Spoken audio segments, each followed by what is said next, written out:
Hello dear students, मैं प्रवीण चौहान साथ हुए बार फिर से आपके अपनी 5 क्लासेस में। और जैसा कि हम शुरुआत कर चुके थे अपनी बैक बेंचर सीरीज की यूपी बोर्ड के लिए, और हमने ये बोला था कि भाई हम लोग अब डेली डेली वीडियो डालेंगे जिसमें हम लोग एक एक चैप्टर की वन शॉट, वो भी जो बिल्कुल एग्जाम में आने वाली है, बिल्कुल तरीके वाली, बिल्कुल सटीक, एकदम ऐसी वीडियो हम लोग लेकर आएंगे आप लोगों को कि भाई यही चीज पढ़ना है आप लोगों को, इससे ज्यादा कुछ भी एक्स्ट्रा पढ़ने की जरूरत आप में से किसी को भी नहीं है। तो उसी सीरीज में से हम लोग पहली बात आप लोगों के लेकर आए हैं भाई वैद्युत चालन, यानी चैप्टर नंबर 3। बहुत ज्यादा इंपॉर्टेंट है, वेरी इंपॉर्टेंट चैप्टर है। तो जितने भी आप सब बच्चे देख रहे हो, पहली तो बात ये समझ में आनी चाहिए आप लोगों की भाई इसे पूरी की पूरी वीडियो को आपको देखना है। और हम लोग आपका ज्यादा टाइम वेस्ट नहीं करेंगे, जो इंपॉर्टेंट चीजें हैं केवल उन्हीं पर हम लोग टारगेट करेंगे। ठीक है भाई साहब, तो सारी की सारी इंपॉर्टेंट चीजें मैं आपको बता रहा हूं। तो चलो बेटा, सबसे पहले हम लोग बात कर लेते हैं इलेक्ट्रिक करंट यानी कि विद्युत धारा के बारे में। तो भाई आप लोगों ने 10th क्लास में बहुत अच्छे से स्टडी किया होगा, जिन लोगों ने नहीं किया उनके लिए मैं हूं ना, आप लोग टेंशन मत लो। तो विद्युत धारा क्या है कि भाई किसी भी चालक में, है ना, किसी भी चालक में, है ना, आवेश के बहने की दर को, आवेश के बहने की दर को, ठीक है जी, किसी भी चालक में आवेश के बहने की दर को विद्युत धारा कहते हैं। ठीक है, विद्युत धारा कहते हैं। क्या कहते हैं? विद्युत धारा। अब ये जो विद्युत धारा है इसको आप लोग सब जानते हैं कि सर आई से डिनोट करते हैं, और आई बराबर होता है क्यू अपॉन टी, है ना। आई से डिनोट करते हैं और आई बराबर क्या होता है? क्यू अपॉन में टी। अब सबसे पहली बात कि सर इसका एसआई जो यूनिट होता है ना, इसका जो मात्रक होता है वो एम्पियर है भाई। क्या है? एम्पियर। लेकिन कई बार एम्पियर ना देके एग्जामिनर मल्टीपल चॉइसेस में अनोदर दे देता है चीजें। जैसे देखो, चार्ज को हम क्या कहते हैं? कूलाम, है ना, और इसको क्या कहते हैं? सेकंड, है ना। तो कूलाम पर सेकंड भी इसकी SI यूनिट हो जाती है भाई। एक तो सीधा सीधा हो गया कि सर एम्पियर है, और एक हो गया कूलाम पर सेकंड। ठीक है, मैं बता रहा हूं आप लोगों को, काम की बात करेंगे केवल, है ना। जो जो इंपोर्टेंट है, किस किस तरह के क्वेश्चन यहां से बन सकते हैं, सारी बातें मैं आप लोगों को बताते हुए चलूंगा। और अगर मजा आ जाए वीडियो में, आप लोगों को लगे कि हाँ सर काम की वीडियो है, मस्त करके आप लोगों ने बिल्कुल समझा दिया है, तो भाई एक बार वीडियो को लाइक करना और चैनल को सब्सक्राइब करके जाना। ठीक है, तो विद्युत धारा की सारी बातें कंप्लीट हो गई। अब एक चीज है आप लोगों को समझनी है कि विद्युत धारा कैसी राशि है। तो जो हमारी विद्युत धारा है ना, विद्युत धारा ये एक अदिश राशि है। कैसी राशि है? अदिश राशि है। बहुत सारी चीजें मैं आपको बता दूं तो विद्युत धारा सदिश राशि के नाम से भी जानी जाती है, लेकिन ऐसा है नहीं। विद्युत धारा कहते हैं लोग बाकी सदिश हो सकती है, बट ऐसा नहीं है। विद्युत धारा कैसी है? अदिश, अदिश राशि है। क्यों? अब इसके पीछे का रीजन कई बार एग्जाम में पूछा गया है कि बताइए क्यों, जबकि उसके पास में दिशा भी होता है और परिमाण भी होता है, लेकिन फिर भी ये अदिश राशि है क्यों? तो इसका एक नहीं, तीन तीन रीजन है। पहली बात ये होती है बेटा, सदिश मतलब क्या होता है? जिसकी एक दिशा हो, निश्चित कोई दिशा हो। तो यहां पर भी जब भी हम जैसे धारा को डिनोट करते हैं तो हम ऐसे लगा देते हैं निशान कि I बराबर 2 एम्पियर की धारा। तो भाई ये तीर का चिन्ह लगा देते हो कि इधर जा रही है धारा। तो ये जो तीर का चिन्ह है ना, पहले लिखो, तीर का चिन्ह, है ना, किसकी दिशा बताता है? धनावेश की दिशा। धनावेश की दिशा को बताता है ना, धनावेश की दिशा को बताता है, ना कि धारा की दिशा, ना कि धारा की दिशा को। ठीक है, धारा की दिशा को आप सारे के सारे अपने नोट्स भी कंप्लीट करते हुए चले। ठीक है, कि तीर का जो चिन्ह है बेटा वो धनावेश की दिशा को बताता है, ना कि धारा की दिशा को बताता है कि धारा इधर जा रही है। तो अगर कहीं तीर का चिन्ह है तो ये नहीं कि उसकी दिशा बता रहा है, नहीं, ये उसके धनावेश की दिशा बता रहा है, उसकी धारा की दिशा नहीं बता रहा। दूसरी बात क्या है सर जी? यहां तक बातें कंप्लीट होगी कि भाई तीर का चिन्ह ये बता रहा है। अब दूसरी बात समझते हैं। अगर मैं तार को, जैसे देखो तार है, तार को ऐसे भी तो लपेट के रख देते हैं हम अपने घरों में। बोलोगे हाँ जी सर। तो भाई ऐसे लपेट के रख दिया तो देखो दिशा नहीं बदल गई इसकी। बोलोगे हाँ जी सर। लेकिन क्या धारा का मान कभी कम या ज्यादा होता है? आप बोलोगे नहीं। तो भाई यही लिख दो कि यदि तार को मोड़ दें या गांठ लगा दें, है ना, लगा दें, तो भी धारा का मान नहीं बदलता, तो भी धारा का मान नहीं बदलता। ठीक है, नहीं बदलता।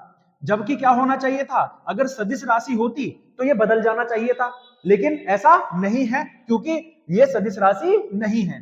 तीसरी बात कि जो हमारी धारा है धारा, वो बीज गणित योग नियम का पालन करती है ना, बीज गणित योग नियम का पालन करती है, ना कि, है ना कि सदिश योग नियम का, है जी, सदिश योग नियम का, सदिश योग नियम का पालन नहीं करती है, ये बीजगणित योग नियम का पालन करती है। फॉर एग्जाम्पल मैं आपको बता दूं, जैसे यहां पर समझो बेटा, जैसे यहां पर एक जंक्शन है, और इस जंक्शन पर अलग अलग धाराएं आ रही हैं, ठीक है, इस तरह से देखो। अब आप बोलोगे सर जी ये 2 एम्पियर की धारा है, ये 3 एम्पियर की धारा है ना, तो आप ये मुझे बताओ इसकी डायरेक्शन अलग है और इसकी डायरेक्शन अलग है, लेकिन जब आप देखोगे तो दोनों मिलकर क्या हो जाती हैं, 5 एम्पियर की धारा यहां से जाएगी। जबकि अगर ये सदिश राशि होती तो भाई साहब इन पर ऐसा लगता कि 2i कैप और j कैप लग जाता, लेकिन ऐसा नहीं हो रहा। इसका मतलब क्या है ये कि ये सर बीजगणित योग नियम का पालन करती है, सदिश योग नियम का पालन नहीं करती। ऐसा डायग्राम बनाकर आप वहां पर दिखा दोगे कि सर यहां पर देखो कि अलग अलग डायरेक्शन से करंट आ रहा है, लेकिन करंट का मान चेंज नहीं हो रहा, करंट सारा जुड़कर एक हो जा रहा है। इसका मतलब धारा सदिश राशि नहीं है। अगर कोई कहता है तो मना कर दो, भैया धारा कोई सदिश राशि नहीं है। कैसी राशि है? अदिश राशि है। बोलो यहां तक बात क्लियर हो गई। अगर करंट के बारे में आप लोगों से कोई बातें पूछता है कि भाई करंट क्या है, तो आप क्या बोलोगे सर जी कि ये चीजें हैं कि किसी भी चालक में आवेश जब बहने लग जाता है तो क्या हो बन जाता है, वो धारा बन जाती है ना।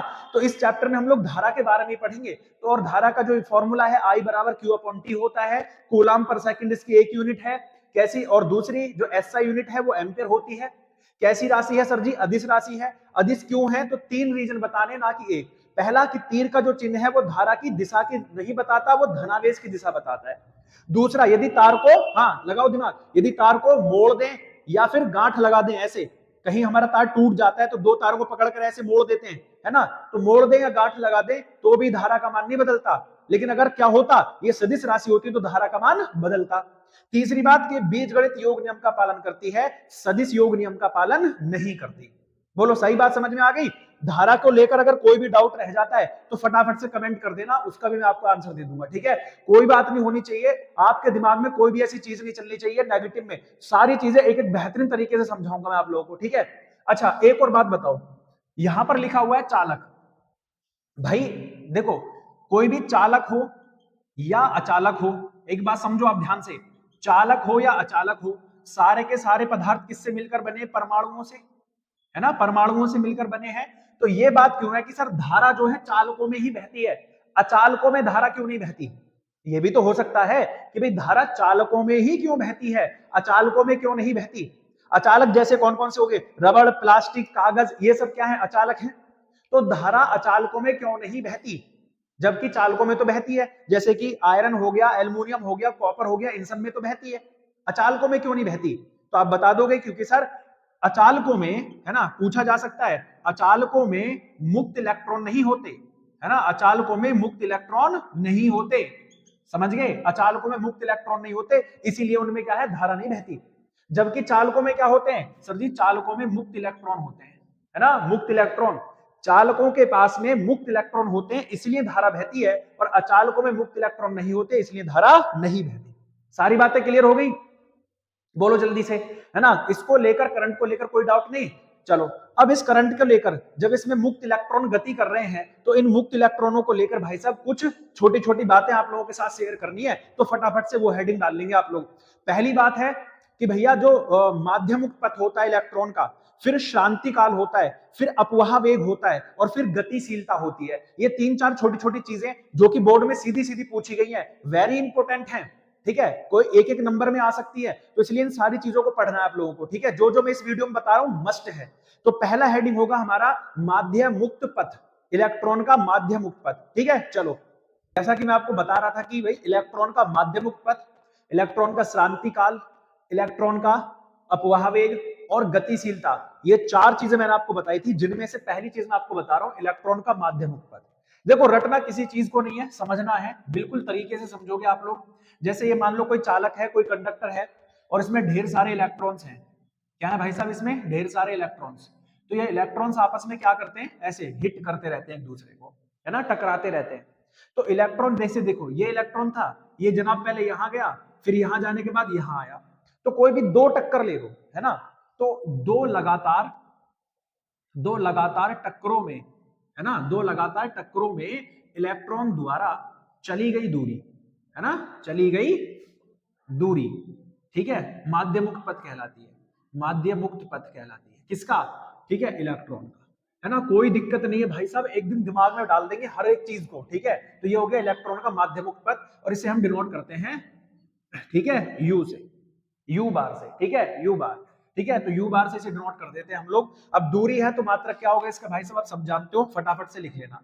फिर हम बात करते हैं श्रांति काल की, है ना, किसकी बात करते हैं, श्रांति काल, रिलैक्सेशन टाइम।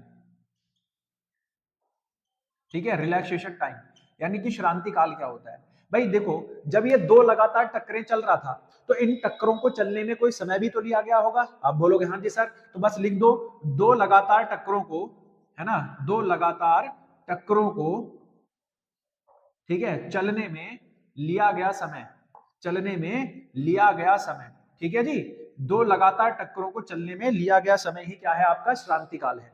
और इसको हम किससे डिनोट करते हैं, टॉ से, टॉ, ठीक है, ये टी नहीं है, टॉ, ऐसे थोड़ा सा ऐसे मोड़ देना इसको, टॉ कहते हैं इसको। फिर होता है अपवाह वेग, है ना, अपवाह वेग, अब नाम से ही लिखा भैया अपवाह वेग, ऐसा कुछ होता नहीं है, इसको अनुगमन वेग भी कहते हैं, है ना, अनुगमन वेग भी कहते हैं इसे।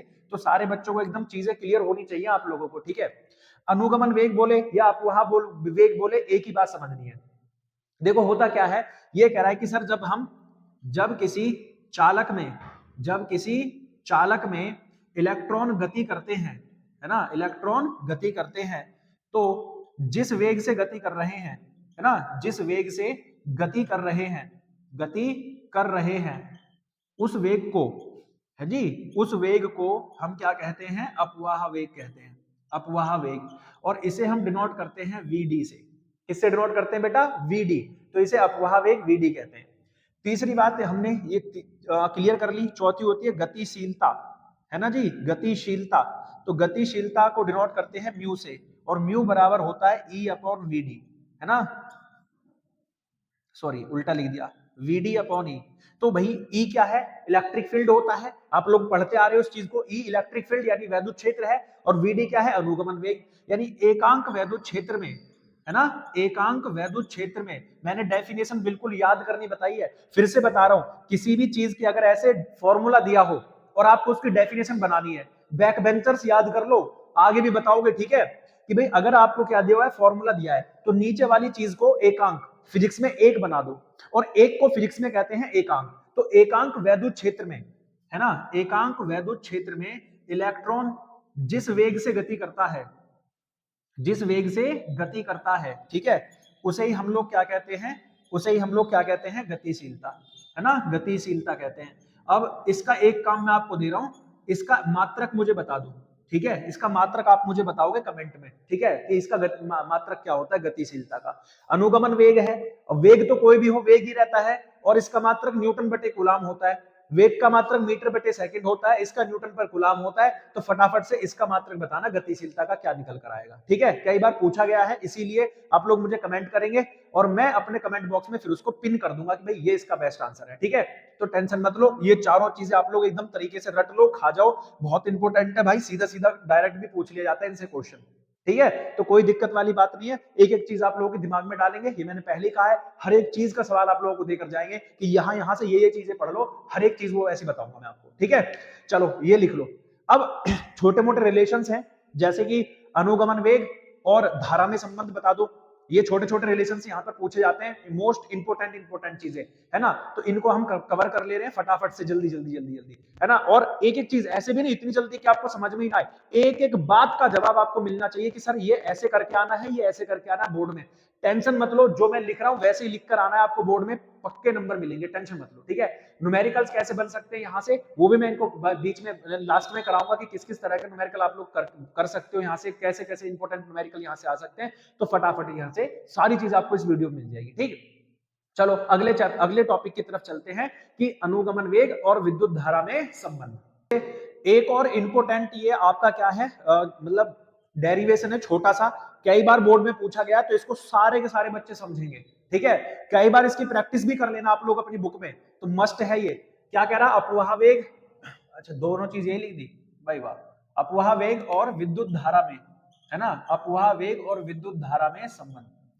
देखो होता क्या है बेटे, मान लो कि ये आपके पास में एक कंडक्टर है ना, ध्यान से सुनो, ये इसका कोई ना कोई एरिया है, कोई ना कोई इसकी लेंथ होगी, है ना, इसमें ढेर सारे क्या होंगे, इलेक्ट्रॉन्स होंगे, बोलो हाँ या नहीं, आप बोलोगे हाँ जी सर होंगे तो सही। अब जिसमें ढेर सारे इलेक्ट्रॉन्स होंगे, ठीक है, इस तरह से, तो इसमें क्या होगा सर जी, करंट पास होगा, आई एम्पियर का करंट इसमें पास होगा, ठीक है। अब आप बोलोगे sir I ampere current pass हो रहा है, तो इलेक्ट्रॉन हमेशा करंट के अपोजिट चलते हैं, तो ये वीडी वेग से इधर चलेंगे और ये इस एरिया से इस एरिया को क्रॉस करेंगे। बोलोगे हाँ जी सर। तो आप बोलोगे सर जो ये करंट है, ठीक है, ये जो करंट है हमें निकालना है विद्युत धारा और अपवाह वेग में संबंध। तो हमें निकालना है कि आवेश, है ना, आवेश एक सेकंड में, ठीक है, एक सेकंड में एक सिरे से, है ना, एक सिरे से दूसरे सिरे तक, है ना, दूसरे सिरे तक पहुंचता है ना, पहुंचता है। तो ये आवेश कितना पहुंच रहा है, तो आवेश क्यू बराबर, ठीक है, तो आवेश क्यू बराबर होगा क्या, एक नहीं टी सेकंड मान लो, टी सेकंड में। तो आवेश क्यू जो है, आप बोलोगे सर नंबर ऑफ इलेक्ट्रॉन और टोटल इलेक्ट्रॉन कितने, उस पर डिपेंड करेगा कि इसमें नंबर ऑफ इलेक्ट्रॉन कितने हैं और एक इलेक्ट्रॉन पर कितना चार्ज होता है, ई। तो ठीक है, क्यू प्रोपोर्शनल एन ई। फिर ये जो है सर जी, क्यू जो है एरिया पर डिपेंड करेगा, जितना ज्यादा वाइड एरिया होगा उतने ही चार्ज एक सिरे से दूसरे सिरे पर पास होंगे, और जितना कम एरिया होगा उतने ही कम इलेक्ट्रॉन पास होंगे, तो इसलिए जो चार्ज है वो क्यू पर भी डिपेंड करेगा।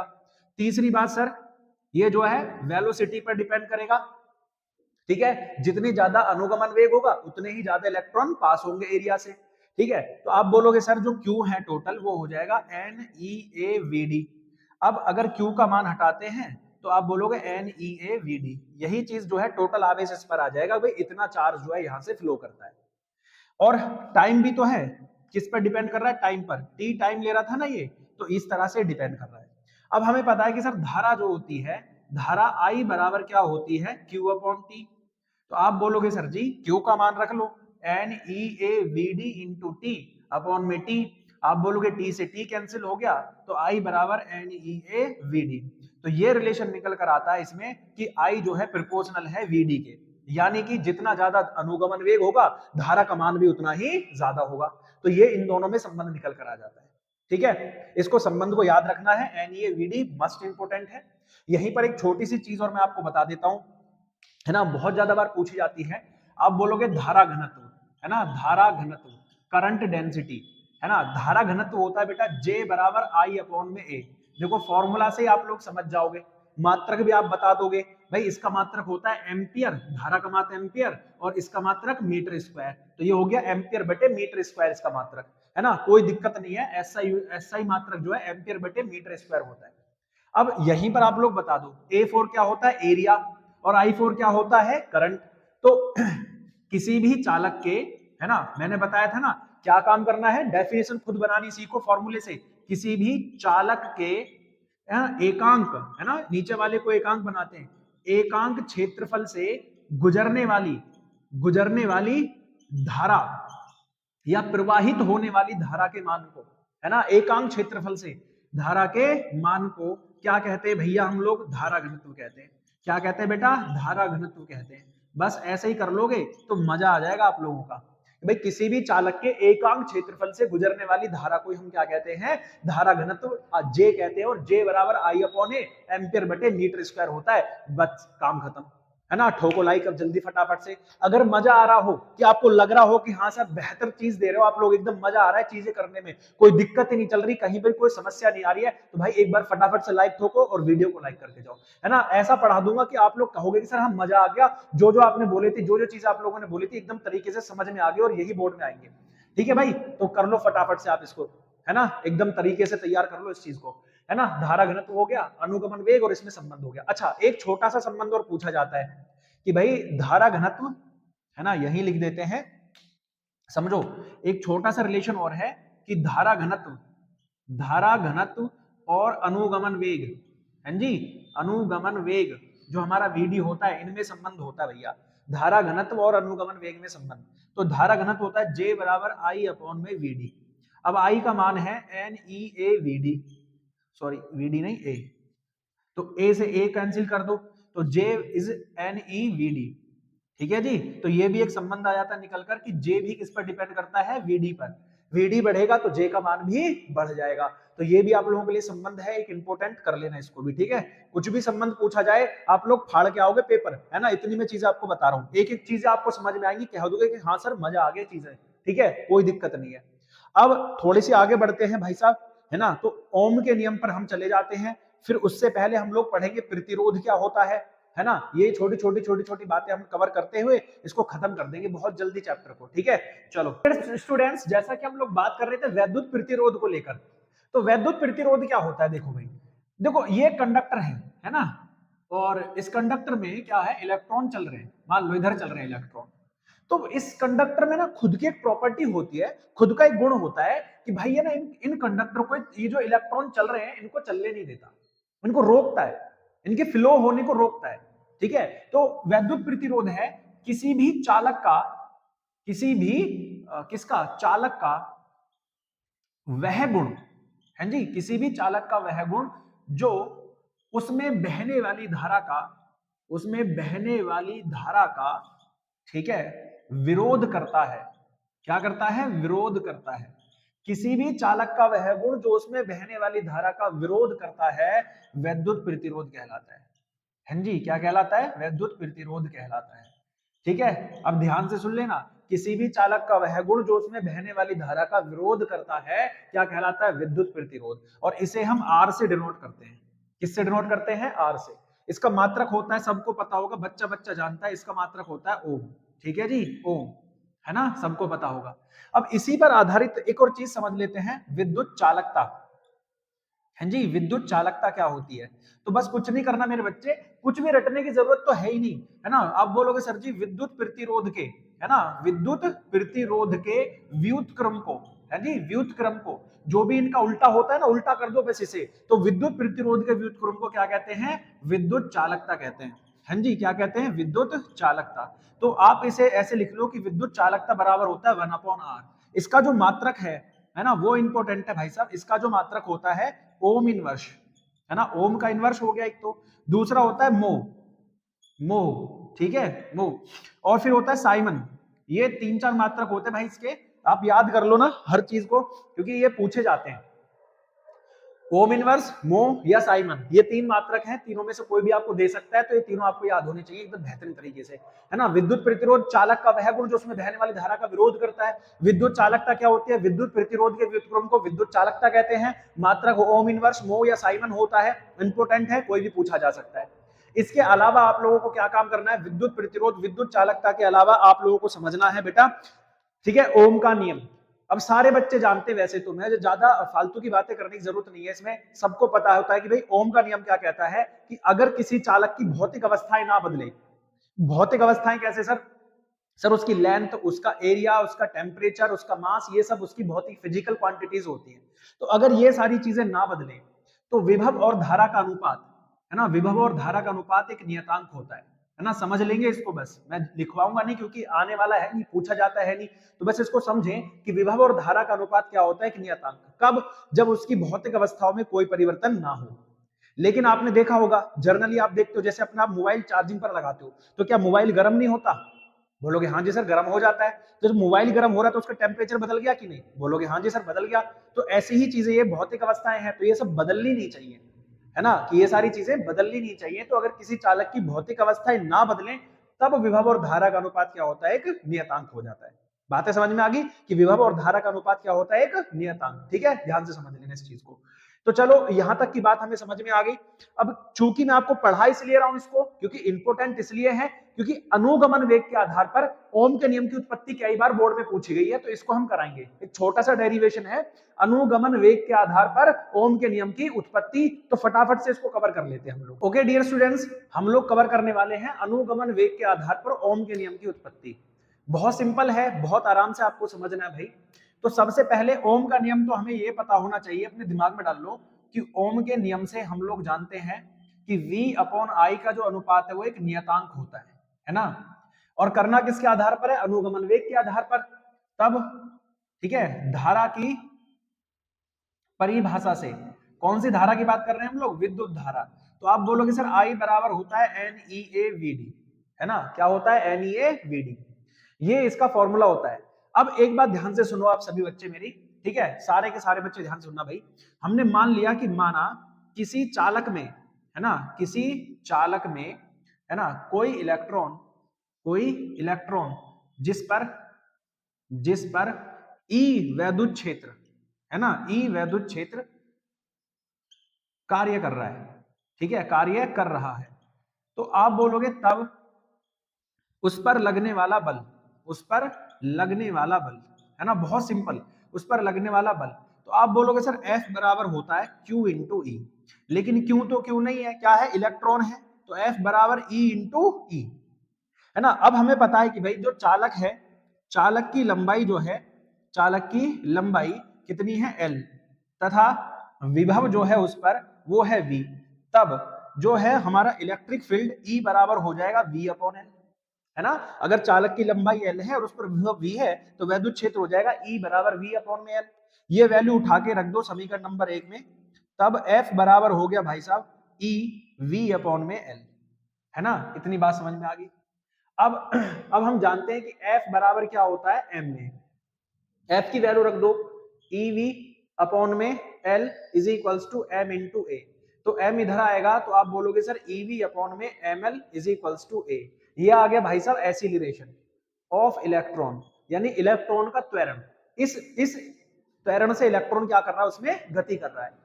तब इलेक्ट्रॉन का वेग कितना हो जाएगा, इलेक्ट्रॉन का वेग जो है Vd वो कितना हो जाएगा, तो भाई आप बोलोगे सर जी A बराबर होता है Vd अपॉन में टॉ, टॉ मतलब रिलैक्सेशन टाइम, या टीवी ले सकते हो, कोई इशू नहीं है। तो A हमारे पास में है EV अपॉन में ML is equals to VD upon में टॉ, यहां रख दोगे EV टॉ अपॉन में ML is equals to VD। ये VD निकल के आ गया, हमारे पास में जो अनुगमन वेग है वो इतना है। अब VD का मान आप उठा के किस में रख दोगे, समीकरण नंबर 1 में, ठीक है भाई साहब। आप बोलोगे तब सर I बराबर हो जाएगा NEA और VD की वैल्यू आ गई EV टॉ अपॉन में ML, तो आप बोलोगे I इज इक्वल्स टू हो गया NE square A V tau upon में ML, ये हो गया I का मान। अब ओम के नियम में हमें रखना है कि V अपॉन I जो है क्या होता है, कांस्टेंट होता है, तो बस इसमें रख लो V है, I कितना है NE square A V tau upon में ML। आप बोलोगे V से V कैंसिल हो गया, ये ऊपर जाएगा तो ML अपॉन हो जाएगा NE स्क्वायर A इंटू टॉ। अब देखो, अब हमारा ओम का नियम क्या है, ये किसकी वैल्यू है बेटा, V अपॉन आई की, है ना, V अपॉन आई की तो वैल्यू चल रही है सारी चीजें। बोलोगे हाँ जी सर, तो आप ये बोलो M क्या है, मास, L क्या है, लेंथ, ये सारी क्या फिजिकल क्वांटिटी नहीं है। आप बोलोगे sir N number of electron, कभी नहीं बदलेगा, E for charge of electron, A for area और टॉ फॉर रिलैक्सेशन टाइम या टाइम। भाई ये सारी की सारी फिजिकल क्वांटिटी नहीं होगी, और अगर कोई चीज फिजिकल क्वांटिटी है तो ओम के नियम ने पहले कहा था कि अगर फिजिकल क्वांटिटी भौतिक अवस्थाएं ना बदले तब V अपॉन आई कांस्टेंट होता है। तो अगर ये पहले से ही कांस्टेंट थी तो V अपॉन आई अपने आप में क्या हो गया, कांस्टेंट हो गया। तो अतः प्रूव होता है कि सर V अपॉन आई क्या है, एक कांस्टेंट है, ठीक है। तो ये इंपॉर्टेंट है, इसको आप एक दो बार प्रैक्टिस कर लो, मस्ट कर लेना इसको, मतलब कर ही लेना तैयार अच्छे तरीके से, है ना, पूछा जा सकता है, इसीलिए मैं बोल रहा हूँ फटाफट से इसको तैयार कर लेना आप सारे बच्चे कि हाँ सर ये तो हमें तैयार करके ही जाना है, इसके तो जो भी हो सकेगा हम वो सब चीज इसके करके जाएंगे, ठीक है, टेंशन नहीं लेनी कोई भी। चलो फटाफट से ये कर लो, ठीक है, जल्दी कर लो। उसके बाद में आप इसका स्क्रीनशॉट ले लो, खत्म कर लो इसको। उसके बाद में हम लोग चलते हैं विशिष्ट प्रतिरोध की तरफ। किसकी तरफ चलते हैं, विशिष्ट प्रतिरोध क्या होता है, ठीक है। आपको सारी बातें एकदम एक ही वीडियो में सारी चीजें मिल रही है और वो परफेक्ट तरीके से मिल रही है, ऐसी तरीके की सुना, बिल्कुल दिमाग में जा रहा है, समझ में आ रहा है, इससे बेटर और क्या चाहिए भाई साहब, है ना। अब फटाफट से वीडियो को लाइक और सब्सक्राइब करने का आपका काम है, फैला दो, जितना ज्यादा बेहतरीन तरीके से आप कर सकते हो उतना कर दो यार, हम लोगों की भी मेहनत होती है। तो एक बार फटाफट से सारे के सारे बच्चे, है ना, जो जो देख रहा है मस्ट करके यार एक बार लाइक करना और सब्सक्राइब करना, और कमेंट में जरूर बताना कि हाँ सर मैंने मेहनत की है कि नहीं, आप लोगों को समझ में आ रहा है कि नहीं, ये सारी बातें जरूर बताना, ठीक है। अब हम चलते हैं इसके विशिष्ट प्रतिरोध की तरफ। विशिष्ट प्रतिरोध पढ़ना है तो कुछ चीजें हमें पता होती है कि भाई आर जो है डिपेंड करता है लेंथ पर, आर डिपेंड करता है एरिया पर। हमें दो ही चीजें समझनी है कि आर को जो है ये दोनों चीजें डिफेक्ट अपना क्या करती है, इफेक्ट डालती है। अगर किसी भी कंडक्टर की लंबाई आप बढ़ा दोगे, चालक की लंबाई बढ़ा दोगे तो प्रतिरोध अपने आप बढ़ जाएगा, और एरिया बढ़ा दोगे तो प्रतिरोध कम हो जाएगा। बस इन दोनों को कंबाइन करना है, तो R proportional to L upon A. और जब जब प्रोपोर्शनल साइन हटाते हैं तो आप बोलोगे सर यहाँ पर एक कांस्टेंट आ जाता है, तो ये जो कांस्टेंट है आर ए अपॉन में एल हो गया भाई साहब, क्या हो गया, आर ए अपॉन में एल। आप बोलोगे सर रो बराबर आर ए अपॉन एल है, तो अब इसकी परिभाषा बता दो, है ना, इतना आप कर लेना है, इसको जरूर करके दिखाना बोर्ड में भी, ठीक है। अब इसकी परिभाषा देखो, आप बोलोगे सर रो बराबर आर हो जाएगा, यानी कि जो विशिष्ट प्रतिरोध है वो प्रतिरोध के बराबर है ना, विशिष्ट प्रतिरोध प्रतिरोध के बराबर है उस चालक के, है ना, उस चालक के प्रतिरोध के बराबर है जिसकी जिसकी लंबाई व क्षेत्रफल, है ना, जिसकी लंबाई व क्षेत्रफल एकांक होते हैं, है ना। यानी कि आप सिंपल सिंपल इतना समझ लो कि अगर मुझे विशिष्ट प्रतिरोध निकालना है तो विशिष्ट प्रतिरोध उस चालक के प्रतिरोध के बराबर है, विशिष्ट प्रतिरोध उस चालक के प्रतिरोध के बराबर है जिसका क्षेत्रफल और लंबाई कितना है, एकांक होता है। Whose area and length is unit, जिसका लेंथ और एरिया कितना होता है, यूनिट होता है, उसी को हम क्या कहते हैं, विशिष्ट प्रतिरोध कहते हैं। ध्यान से सुन लेना। मात्रक क्या होता है भाई, इसका मात्रक ओम, ये मीटर स्क्वायर अपॉन में मीटर, मीटर से मीटर कैंसिल हो गया तो सर मात्रक हो गया ओम मीटर। कितना हो गया मेरे बच्चे, ओम मीटर मात्रक हो गया इसका, है ना। तो फटाफट से आप लोग सारे के सारे बच्चे, है ना, कर लो इसको विशिष्ट प्रतिरोध। अब एक होता है विशिष्ट चालकता, है ना, क्या होता है सर जी, विशिष्ट चालकता, ये भी चीज पूछी जाती है। तो विशिष्ट चालकता जो होती है सर जी, विशिष्ट प्रतिरोध के व्युत्क्रम को सिग्मा से डिनोट करते हैं। तो आप लिख लेना कि विशिष्ट प्रतिरोध के व्युत्क्रम को विशिष्ट चालकता कहते हैं, विशिष्ट प्रतिरोध के व्युत्क्रम को विशिष्ट चालकता कहते हैं। इसे कर लो फटाफट से, है ना। इसका मात्रक क्या हो जाएगा सर जी, ओम मीटर इनवर्स, है ना। इसमें मत गच्चा खा जाना, इसका ऐसे भी लिख सकते हैं, ओम का इनवर्स और मीटर का इनवर्स। अब बोर्ड वाला देखो, ये उसके लिए मस्ट है, फेवरेट चीजें होती है इसकी, है ना। इन्हीं में से दे देता मल्टीपल चॉइस क्वेश्चन, बच्चों को लिख देगा ऐसे कि ओम और मीटर इनवर्स, ऐसे लिख के दे देगा और बच्चा इसी को टिक करके आ जाएगा, जबकि ये गलत हो जाएगा क्योंकि यहाँ केवल मीटर का इनवर्स है और यहाँ क्या है, दोनों का इनवर्स है। होल और खाली में अंतर है ना भाई, यहाँ पर तो क्या है, ब्रैकेट नहीं लगा है, ब्रैकेट लगता तो दोनों पर इनवर्स आता, लेकिन यहाँ पर केवल इसने मीटर पर इनवर्स लगा दिया और बच्चा इसी को ठीक करके आ जाएगा। तो ऐसी चीजें एग्जाम की फेवरेट होती है भाई, ये चीजें देनी, यहाँ बच्चे से गलती करानी है, लेकिन आप तो स्मार्ट है ना, तो आप लोग स्मार्टनेस तरीके से काम करके आएंगे, ठीक है। चलो, विशिष्ट प्रतिरोध हो गया, विशिष्ट चालकता होगी। एक छोटा सा रिलेशन और है भाई साहब, है ना, कि विशिष्ट चालकता और जो हमारा वैद्युत क्षेत्र होता है उनमें संबंध कुछ पूछा जाता है, धारा घनत्व और विशिष्ट चालकता में संबंध। तो ये भी हम संबंध निकाल देते हैं और फटाफट से चलते हैं आगे की तरफ, ठीक है। चलो, ये और एक इंपॉर्टेंट छोटा सा डेरिवेशन है, विशिष्ट चालकता और धारा घनत्व में संबंध, ठीक है। बहुत छोटा सा संबंध है, आप लोगों को आसानी से समझ में आ जाएगा। कुछ नहीं करना भाई, जब भी संबंध निकाला जाए तो दोनों की मान लिख लो। विशिष्ट चालकता क्या होती है, आप सबको पता है कि सर विशिष्ट चालकता सिग्मा बराबर होता है 1/ρ। और धारा घनत्व क्या होती है, आप सब जानते हैं सर, धारा घनत्व होता है J बराबर I/A।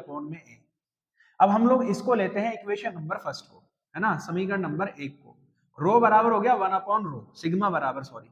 अब रो की वैल्यू क्या है भाई साहब, आप बोलोगे RA/L, इसको ऊपर ले जाओ तो सिग्मा बराबर आप बोलोगे L/R/A। अब आर का तो कुछ करना नहीं है ना, तो आप बोलोगे सर सिग्मा बराबर L/R जो है क्या हो जाता है, V इंटू, देखो V is equals to IR, तो R बराबर हो गया V/I, तो V/ में क्या रख दोगे आप, I, और इंटू में A, I गया ऊपर, तो आप बोलोगे IL/V इंटू A। बस सिंपल सी बात है, अब खत्म होगी कहानी, इतना ही तो करना है। तो सिग्मा बराबर देखो L/V एक साथ, I/A एक साथ हो गया, ठीक है। तो आप बोलोगे सर जी L/V तो होता है 1/E के बराबर, और I/A क्या होता है, J होता है, ये लिखा, I/A क्या होता है, J। तो सिग्मा बराबर J/E, मल्टीप्लाई कर दो तो सिग्मा इंटू E बराबर में हो गया J। ये रिलेशन निकल कर आ गया भाई साहब, खत्म कहानी, वेरी सिंपल, है ना। अभी पढ़ाया था ना भाई L/V, मैंने बोला था E बराबर होता है V/L, तो L/V क्या हो गया, उल्टा हो गया, 1/E के बराबर हो गया, और I/A हो गया J। तो सिग्मा बराबर J इंटू E उधर गया तो J बराबर सिग्मा इंटू E आ गया। मस्ट इंपोर्टेंट रिलेशन है, कर लेना, इसको पूछा जा सकता है, ठीक है, काम खत्म। अब हम चलते हैं इसके अगले अध्याय की तरफ, जो कि बहुत इंपॉर्टेंट है, और वहां से आप लोग पढ़ेंगे किरचॉफ का नियम, व्हीट स्टोन ब्रिज एंड सेलों का संयोजन, सेल के बारे में पढ़ेंगे। ये सारी चीजें आप लोगों को करनी इंपॉर्टेंट है। इससे पहले भी कुछ चीजें रह गई जैसे विद्युत शक्ति वगैरह, लेकिन ये इंपॉर्टेंट इतनी है नहीं। आप लोगों ने छोटी छोटी बातें पढ़ी होंगी, मैं बता दे रहा हूँ। विद्युत शक्ति क्या होती है, विद्युत शक्ति होती है सर जी विद्युत कार्य करने की दर को, है ना, विद्युत कार्य करने की दर को विद्युत शक्ति कहते हैं। मात्रक इसका वाट होता है ना, और एक और मात्रक होता है भाई साहब इसका HP, हॉर्स पावर, ये मात्रक होता है। अच्छा, एक क्वेश्चन आपसे पूछा जा रहा हूं, मैं पूछ रहा हूं, ये बोर्ड में पूछा भी गया है कि एक बल्ब पर, है ना, एक बल्ब पर 220 वोल्ट और 100 वाट लिखा है, तो इसका क्या मतलब है, क्या अर्थ है इसका, कि एक बल्ब पर यह लिखा गया है कि भैया 220 वोल्ट और 100 वाट, तो इसका क्या मतलब है। अरे आप मार्केट से कोई बल्ब तो खरीद के लाते होगे, तो बस उसी के बारे में बताओ। उस पर लिखा रहता है नीचे कि 220 वोल्ट और 100 वाट। अब तो खैर एलईडी बल्ब चल रहे हैं तो उस पर तो 9 वाट वगैरह लिखा होता है और 220 वोल्ट लिखा होता है। क्या मतलब है इसका? इसका मतलब यह होता है कि बेटा अगर हम इस बल्ब को 220 वोल्ट की पावर पर चलाएं, अगर इस बल्ब को 220 वोल्ट की पावर पर चलाएं तो 1 घंटे में 100 वाट की बिजली को खर्च कर देगा। 9 वाट है तो 9 वाट मतलब 9 वाट की बिजली खर्च करेगा। इसलिए तो इन दोनों में अंतर है। पहले क्या चलते थे? येलो बल्ब, अब चलते हैं एलईडी बल्ब। दोनों में फायदा किसमें है? अरे एलईडी बल्ब में, क्योंकि अब वो 1 घंटे में 9 वाट की बिजली खर्च कर रहे हैं और वो 1 घंटे में 100 वाट की बिजली खर्च करता था, तो यहां बिजली का बिल ज्यादा आएगा ना आपका, यहां कम आएगा। समझ गए ना चीजें? इसलिए यहां फायदा है। ठीक है, चलो इतनी बातें आपको समझनी थी जो कि मैंने आपको समझा दी। अब हम चलते हैं किस पर भैया? अपने वैद्युत सेल किसे कहते हैं, आंतरिक प्रतिरोध क्या होता है सेल का, टर्मिनल पोटेंशियल क्या होता है, विद्युत वाहक बल क्या होता है, ये सारी बातें हम लोग पढ़ने वाले हैं। अब इसका अध्याय नंबर 2 शुरू होता है, यानी इस चैप्टर का भाग नंबर 2 शुरू होता है बेहतरीन तरीके से। यहां तक का कैसा रहा आप लोग मुझे कमेंट में बताओ कि सर फर्स्ट पार्ट मजा आया कि नहीं, एकदम तरीके से समझ में आया कि नहीं। फिर उसके बाद चैप्टर नंबर 2 यानी इसका जो पार्ट नंबर 2 है उसकी तरफ चल रहे हैं, और वो भी आपके दिमाग में इससे ज्यादा बेहतरीन तरीके से आएगा, ये मेरी गारंटी है। इससे ज्यादा बेहतरीन तरीके से आप लोगों को समझाऊंगा मैं एक एक तरीके से। ठीक है, टेंशन मत लो। तो चलो हेडिंग डाल लो, विद्युत सेल। पार्ट नंबर 2 शुरू कर रहे हैं और एकदम खतरनाक तरीके से आपको समझ में आएगा कि बातें। विद्युत सेल क्या होता है भाई? तो आप बोलोगे सर जी विद्युत सेल एक ऐसी युक्ति है एक ऐसी युक्ति है जिसके द्वारा, ठीक है, जिसके द्वारा आप किसको, रासायनिक, ठीक है, रासायनिक ऊर्जा को, है ना, रासायनिक ऊर्जा को किसमें बदल देते हो? विद्युत ऊर्जा में, है ना, विद्युत ऊर्जा में बदल सकते हैं। ठीक है भाई, आप अपने घर में क्या है, बैटरी किससे बनी है? केमिकल, है ना। तो केमिकल मतलब क्या होता है? ये केमिकल एनर्जी को किसमें कन्वर्ट कर देता है? इलेक्ट्रिक एनर्जी में। यही तो काम करते हो आप। बिजली चली जाती है भाई, इन्वर्टर लगा है आपके घर में, उसको इलेक्ट्रिसिटी ले रहे हो, तो बस आप लिख लो कि बैटरी क्या एक ऐसी डिवाइस है, सेल क्या एक ऐसी डिवाइस है, बैटरी हो सेल हो एक ही बात है, एक ही डेफिनेशन है। सेलों का कॉम्बिनेशन ही तो बैटरी होती है। तो एक ही बात होता है कि भाई सेल जो है एक ऐसा डिवाइस है जो क्या करता है सर जी? केमिकल एनर्जी को इलेक्ट्रिक एनर्जी में कन्वर्ट करता है, यानी कि रासायनिक ऊर्जा को विद्युत ऊर्जा में बदलता है। तो ऐसी डिवाइस का नाम ही क्या है? इलेक्ट्रिक सेल, बोले तो विद्युत सेल। अब ये जो विद्युत सेल है इसकी कुछ बातें आप लोगों को पढ़नी है, मैं बना देता हूं। विद्युत सेल इस तरह से होता है, आप लोगों के घर में होगा। इसमें एक इलेक्ट्रोड होता है पॉजिटिव, एक होता है नेगेटिव, और इसके अंदर कुछ केमिकल भरा होता है। ठीक है, इस तरह से समझो। अब विद्युत सेल के बारे में हमने इतना जान लिया कि सर ये होता क्या है। इसका होता है विद्युत वाहक बल, है ना, विद्युत वाहक बल। ये आप लोग पढ़ लें। विद्युत वाहक बल क्या है? देखो, अब मैंने इस बैटरी को किसी सर्किट से जोड़ दिया, है ना, तो आप बोलोगे सर जी विद्युत वाहक बल क्या होता है कि एकांक आवेश को, है ना, एकांक आवेश को पूरे परिपथ में, है ना, पूरे परिपथ में किसके सहित? सेल सहित, सेल भी इसमें इंक्लूडेड है। ठीक है, सेल सहित प्रवाहित करने में, प्रवाहित करने में सेल द्वारा, है ना, सेल द्वारा दी गई ऊर्जा, दी गई ऊर्जा, यानी अगर हम एक चार्ज को, एक यूनिट चार्ज को हम लोग इस पूरे सर्किट में पास कर रहे हैं, इस किसके सहित? इस सेल के सहित। ठीक है, सेल सहित हम पूरे उसमें सर्किट में पास कर रहे हैं, तो सेल सहित जितने भी हम लोग इसको ऊर्जा दे रहे हैं, सेल द्वारा दी गई ऊर्जा क्या कहलाती है? विद्युत वाहक बल, है ना, विद्युत वाहक बल कहलाती है। ठीक है, समझ जाए इस चीज को कि हम लोग एकांक आवेश को पूरे परिपथ में प्रवाहित कर रहे हैं सेल सहित, तो उसके लिए दी गई ऊर्जा क्या है? सेल का विद्युत वाहक बल होती है। और विद्युत वाहक बल बराबर होता है W/Q। E बराबर W/Q होता है। मात्रक सेम है इसका भी भाई साहब, वोल्ट ही होगा, है ना, वोल्ट ही इसका ऐसा यूनिट होगा, कोई दिक्कत वाली बात नहीं है। एक होता है टर्मिनल विभवांतर, टर्मिनल विभवांतर, ये क्या होता है सर जी? तो आप बोलोगे भैया, आप बोलोगे कि परिपथ के, है ना, विद्युत परिपथ जो भी हमने इस इलेक्ट्रिक सर्किट जोड़ा है, परिपथ के किन्हीं दो बिंदुओं, परिपथ के किन्हीं दो बिंदुओं के बीच, दो बिंदुओं के बीच, ठीक है, आवेश प्रवाहित करने में, आवेश प्रवाहित करने में किया गया कार्य, किया गया कार्य क्या कहलाता है? आपका टर्मिनल विभवांतर कहलाता है ना, कि परिपथ के किन्हीं दो बिंदुओं के बीच आवेश को प्रवाहित करने में किया गया कार्य क्या है? उसका टर्मिनल विभवांतर है। ये तीनों चीजें आप लोग याद रखो। सेल क्या होता है? ऐसी डिवाइस है जो रासायनिक ऊर्जा को विद्युत ऊर्जा में बदल सकती है। इसका विद्युत वाहक बल क्या होता है कि सर एकांक आवेश को सेल सहित पूरे परिपथ में प्रवाहित करने में किया गया कार्य या दी गई ऊर्जा ही क्या है? उसका विद्युत वाहक बल होता है। E बराबर W/Q। टर्मिनल विभवांतर क्या होता है सर? परिपथ के किन्हीं दो बिंदुओं के बीच आवेश को प्रवाहित करने में किया गया कार्य या दी गई ऊर्जा ही क्या है? उसका टर्मिनल विभवांतर। समझ में आ गया? बोलोगे हाँ जी सर। अच्छा, जब ये सेल है तो जैसे हर किसी में देखो क्या होता है, किसी भी कंडक्टर को ले लो, किसी भी तार को ले लो, उसमें जब करंट पास होता है तो सर प्रतिरोध आता है, उसका विरोध करता है, उसके बहने का विरोध करता है। तो सेम ऐसा ही यहां पर भी है कि जब आप क्या कर रहे हो मेरे बच्चे, किसी सेल में विद्युत धारा प्रवाहित करते हो तो सेल के अंदर भी तो धारा प्रवाहित होती है, तो सेल के अंदर भी तो क्या लगेगा? एक प्रतिरोध लगेगा। बोलोगे हाँ जी सर।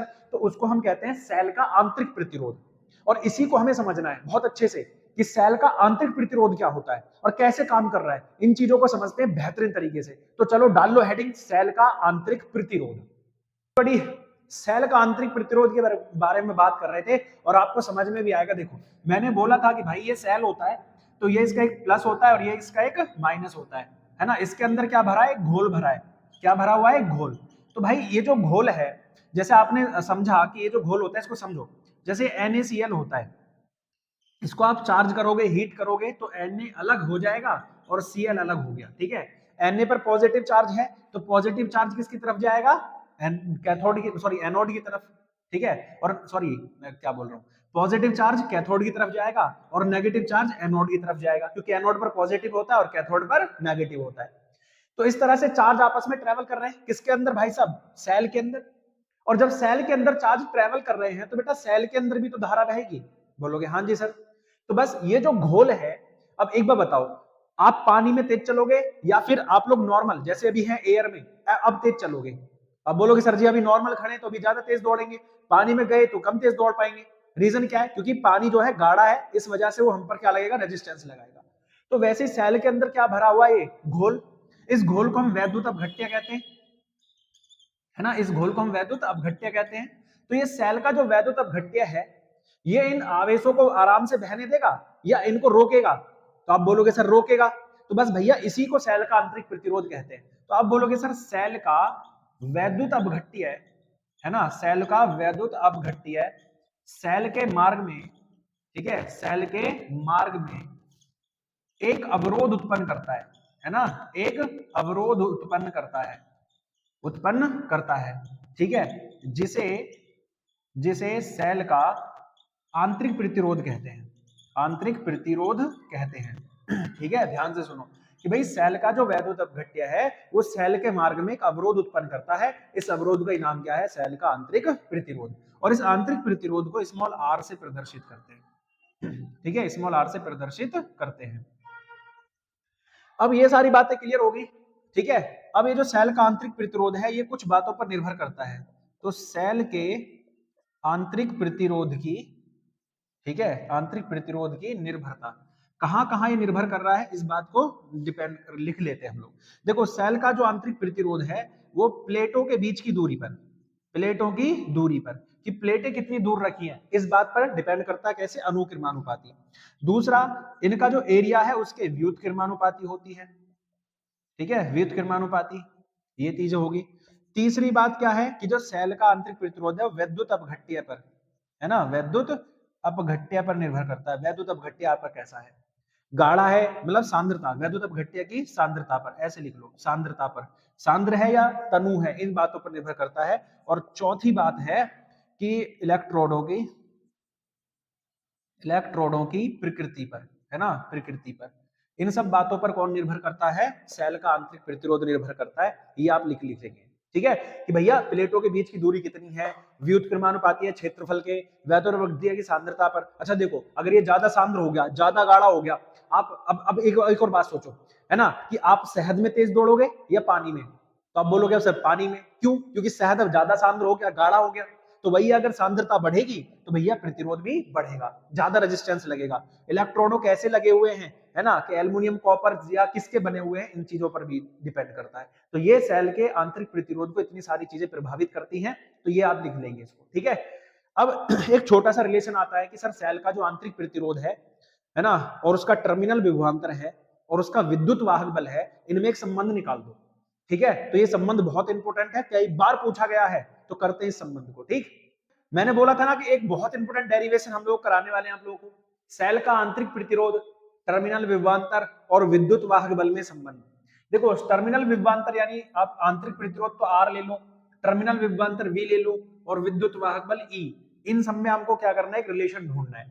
तो मैंने एक छोटा सा डायग्राम बनाया है, इसमें एक सेल है और सेल का इंटरनल रेजिस्टेंस है स्मॉल आर, और इसको हमने एक बाहर वाले रेजिस्टेंस आर से और की के से कनेक्ट कर दिया, जिसमें आपका क्या जुड़ा हुआ है, एक पोटेंशियोमीटर वीवी जुड़ा हुआ है। ठीक है, अब हम इसमें क्या करेंगे, की को ऑन करेंगे तो आप बोलोगे सर करंट पास होगा। अब करंट पास होगा तो क्या क्या चीजें होंगी, अब ध्यान से सुनो। देखो सेल का, हम लोग जानते हैं सेल का जो विद्युत वाहक बल है, विद्युत वाहक बल है ना, यही इसका मेन पोटेंशियल होता है। तो E बराबर हो जाता है सर V इंटू क्यू। तो E बराबर सॉरी E बराबर W अपॉन क्यू। तो W इज इक्वल्स टू हो गया E इंटू क्यू, है ना, ये टोटल इसका वर्क हो गया। तो W is equals to E और Q की वैल्यू होती है IT। इक्वेशन नंबर फर्स्ट, इसको मान लो कि इतना टोटल कार्य कौन कर रहा है, ये WT हो गया, टोटल वर्क कौन करेगा, सेल करेगा। अब सेल को दो काम करने पड़ते हैं, सेल को एक बाहर वाला काम करना पड़ता है और सेल को एक इंटरनल वाला काम करना पड़ता है। तो सेल का आंतरिक कार्य पहले निकालते हैं, है ना, पहले तो हमने टोटल कार्य निकाल लिया, तो आंतरिक कार्य क्या हो गया भैया आपका, W इन, ऐसे मान लो W इन बराबर V इंटू क्यू हो जाएगा। तो W in is equals to V की वैल्यू IR, है ना, स्मॉल, भाई देखो यहाँ स्मॉल r है ना, तो IR इंटू इसकी वैल्यू IT। तो आप बोलोगे इंटरनल रेजिस्टेंस, इंटरनल जो वर्क है वो हो गया I square RT। Equation number first मतलब सेकंड। फिर सेल का बाह्य कार्य भी निकालेंगे, बस दो ही काम करने हैं, टोटल, आंतरिक और बाह्य, तीन कार्य निकाल लो। तो बाहर जो है, बाहर भी तो रेजिस्टेंस लगा है आर, इसमें भी काम करेगा, तो इसको लिखेंगे W आउट, है ना, आउट, आउट वाला काम जो है, तो आउट वाला काम हो जाएगा सर जी फिर से V इंटू क्यू, और V की वैल्यू क्या है, यहाँ पर V रहने दो क्योंकि टर्मिनल पोटेंशियल निकालना है ना, और I की value IT। Equation number third, ये W आउट हो गया। तो WT जो होता है सर जी, वो W in plus W out हो जाएगा। W इन कितना था, EIT, W इन कितना है, I square RT, W out out कितना है, VIT। तो आप बोलोगे सर जी IT तो इनमें सब में कॉमन ही है ना, IT तो इनमें सब में कॉमन है, तो I और T कॉमन ले लिया, यहाँ बचा IR और प्लस में V, IT से IT कॉमन हो गया, E बराबर IR प्लस V, है ना, इस तरह से आप कर लोगे। तो ये इधर आ गया, E माइनस IR बराबर में V हो गया, ये इनमें एक रिलेशन आ जाता है छोटा सा, है ना, कर लो इसको जल्दी जल्दी फटाफट से। काम क्या करना है कि सर सेल का विद्युत वाहक बल जो है टोटल इतना होता है, फिर सेल का आंतरिक कार्य है, फिर सेल का बाह्य कार्य है, और जो टोटल हो जाता है वो इन और आउट को जोड़कर हो जाता है, फॉर्मूले में रख दिया, आंसर आ गया। वेरी सिंपल, इससे ज्यादा सिंपल कुछ होगा बताओ आप लोग, है ना, एकदम तरीके से अगर आप सारी चीजें कवर करोगे ना तो एक एक बात आप लोगों के समझ में आ रही होगी। मजा आ रहा है, सब कुछ समझ में आ रहा है, तो यार किस बात की देरी है, चैनल को अभी फटाफट से लाल वाला बटन दबा के सब्सक्राइब कर लो, है ना, और फटाफट से क्या करना है, वीडियो को लाइक कर दो, कमेंट में भर दो कि हाँ सर मजा आ गया। ठीक है, चलो अब नेक्स्ट चलते हैं हम अगली तरफ, किरचॉफ के नियम की तरफ, है ना, किसकी तरफ चल रहे हैं, किरचॉफ का नियम।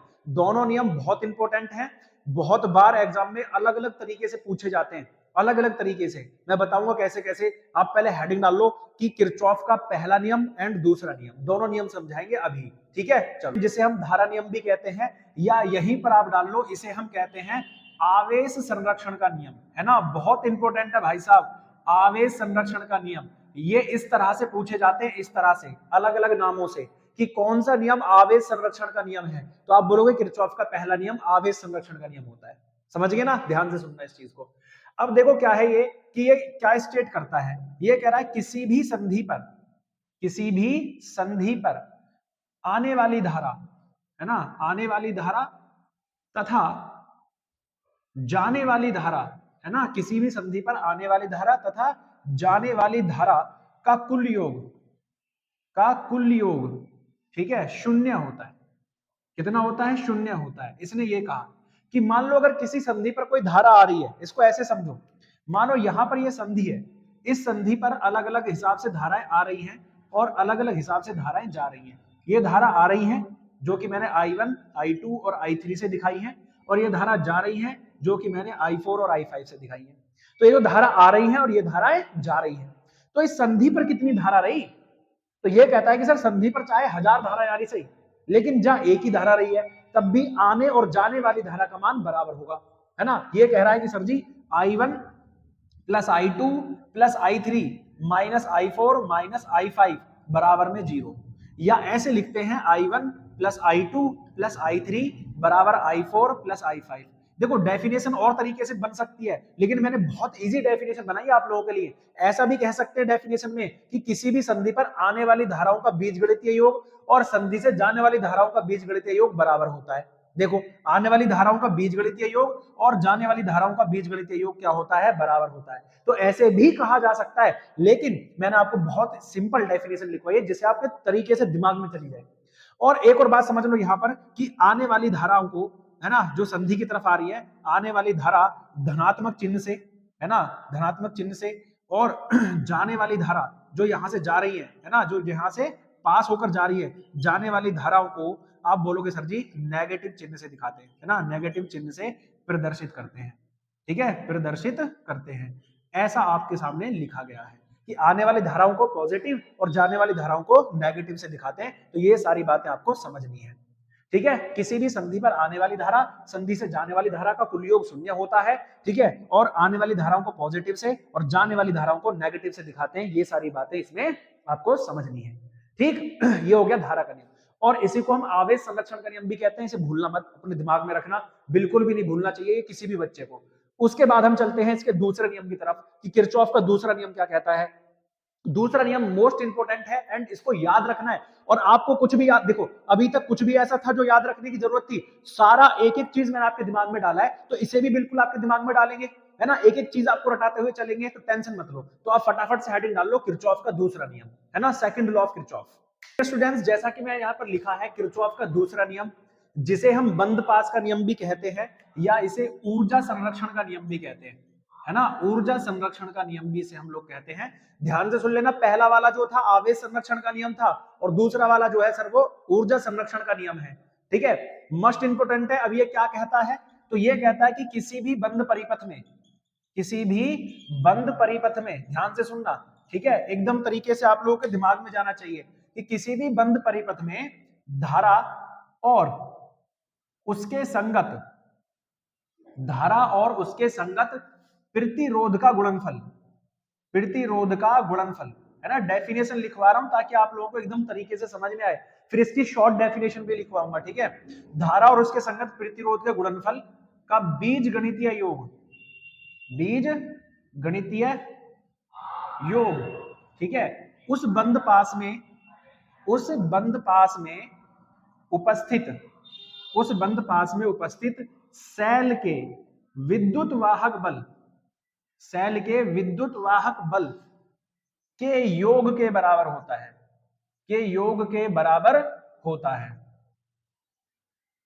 ये समझ लो आप लोग कि किसी भी बंद परिपथ में अगर हम देखना चाहें तो धारा और उसके संगत प्रतिरोध का जो गुणनफल है उनका बीजगणितीय योग उस बंद पास में उपस्थित सेल के विद्युत वाहक बल के बीजगणितीय योग के बराबर होता है। यानी कि एक छोटी सी बात मैं आपको समझाऊं, हम लोग बंद पास बनाते हैं, हम लोगों ने पहला बंद पास बनाया, इसमें रेजिस्टेंस है R और सेल का विद्युत वाहक बल है E1, ये R1 मान लो। फिर हमने एक और बंद पास बनाने की तैयारी की, इसका E2 और ये R2, और फिर हमने इसको एक टोटल रेजिस्टेंस से और की से जोड़ दिया, बस और कुछ भी नहीं है। अब की ऑन करेंगे, यहां रेजिस्टेंस का नाम दे दिया R3। अब आप देखोगे जैसे ही की ऑन करोगे तो यहां से भी करंट जाएगा, है ना, और यहां से भी करंट जाएगा।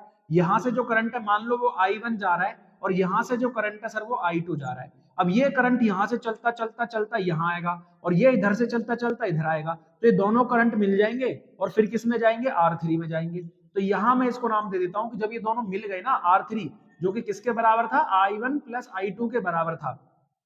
ठीक है, तो I3 हो गया, और ये I3 करंट किस में जाता है? R3 में। तो यहाँ दो बंद पास हैं, पहला बंद पास है ये और दूसरा बंद पास है ये। ऐसा क्यों साइन लगाया? क्योंकि जो करंट है वो ऐसे दौड़ रहा है ना, तो A B C और D, पहला बंद पास तो ये हो गया, दूसरा हुआ D C E F, दूसरा बंद पास ये हो गया।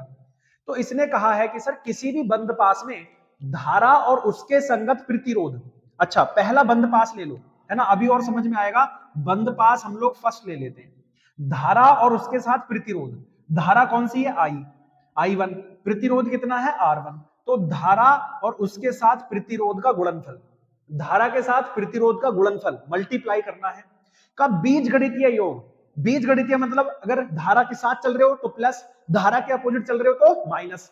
तो पहले ए से बी आए, बी से सी में सर धारा तो I1 ही है लेकिन प्रतिरोध नहीं है, तो प्रतिरोध हो गया 0, तो इसको नहीं लिखेंगे, ये तो पॉजिटिव थी, हम भी इधर चल रहे हैं, धारा भी इधर चल रही है, धारा इधर चल रही है लेकिन प्रतिरोध नहीं है, तो ये वाला नहीं लिया जाएगा। फिर हम जाएंगे सी से डी, बंद पास ऐसी तो घूम रहा है, A B C D A, फिर हम गए ए से बी, बी से सी, अब गए सी से डी।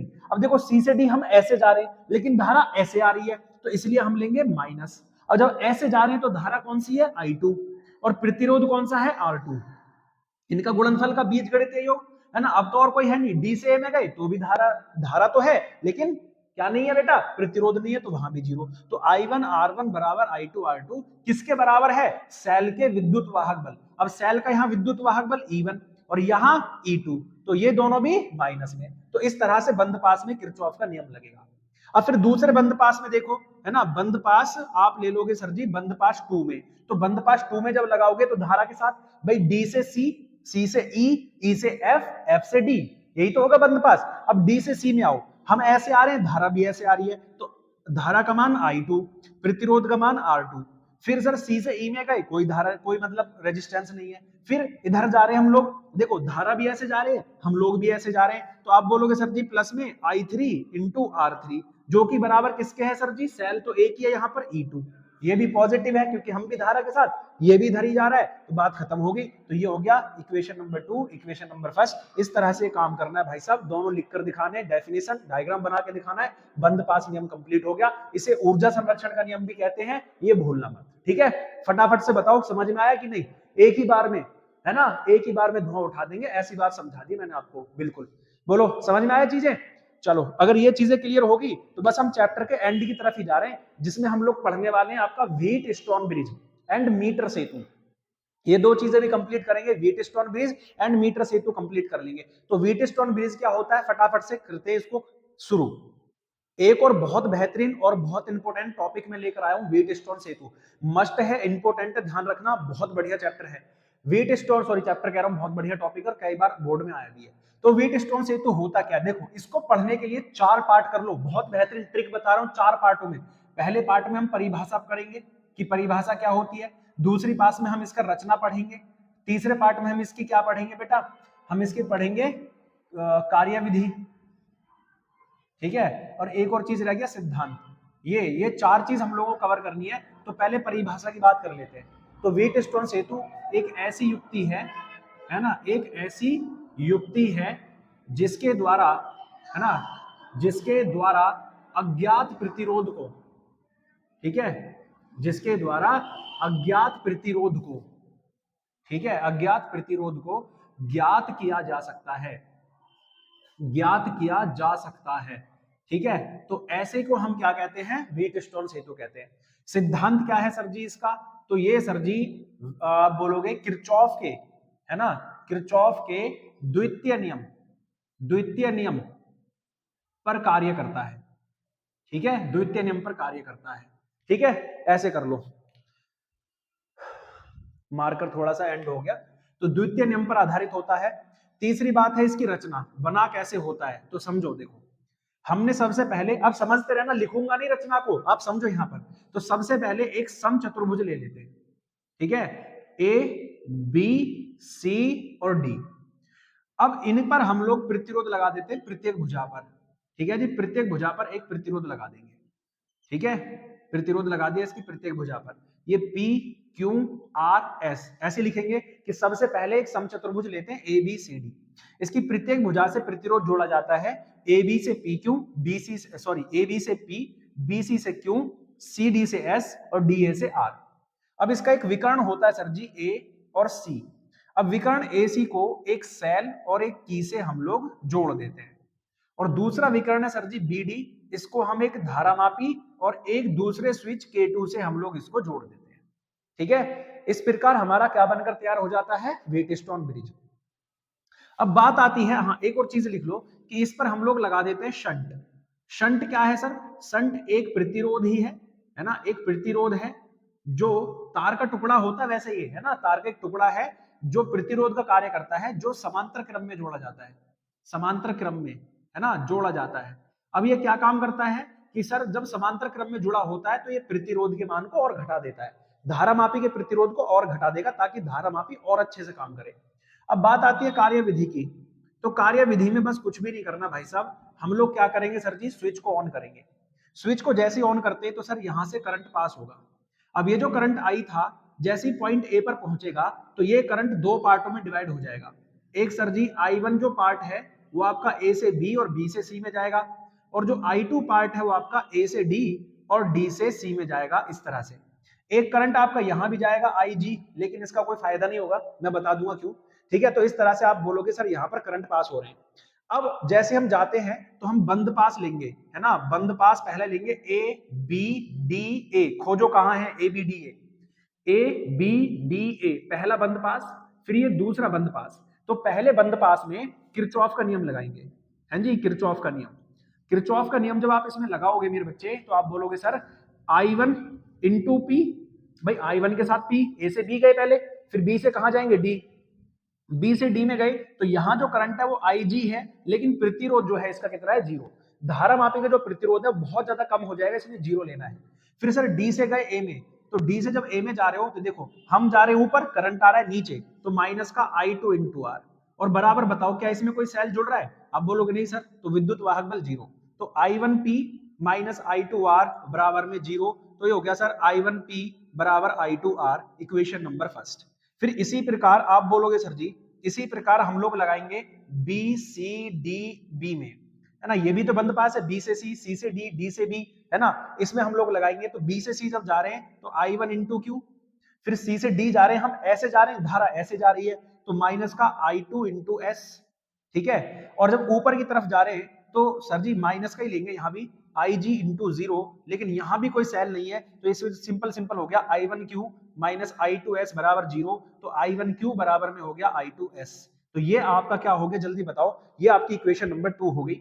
दोनों को डिवाइड कर लो सर, दोनों को डिवाइड करोगे I1P I1Q बराबर I2R बटे में I2S, I2 से I2, I1 से I1 cancel, P upon Q बराबर R अपॉन S हो गया। सिंपल सी बात है सर, मजा आ गया एकदम, तरीके से आपको सारी बातें समझ में आ गई कि सर इस विधि में अगर हम रखेंगे, अगर हमें कोई 3 प्रतिरोध ज्ञात है तो हम चौथा प्रतिरोध आसानी से ज्ञात कर लेंगे। बोलो समझ में आई कि नहीं समझ में आई, है ना, ये होता है व्हीट स्टोन विधि से। ठीक है, मजा आ गया। और अगर कहीं भी दिक्कत रह जाती है, एक बार दोबारा से पीछे जाओ, फिर जाके पढ़ो, फिर समझ में आ जाएगा। ठीक है, अब हम चलते हैं किस पर सर, मीटर सेतु पर।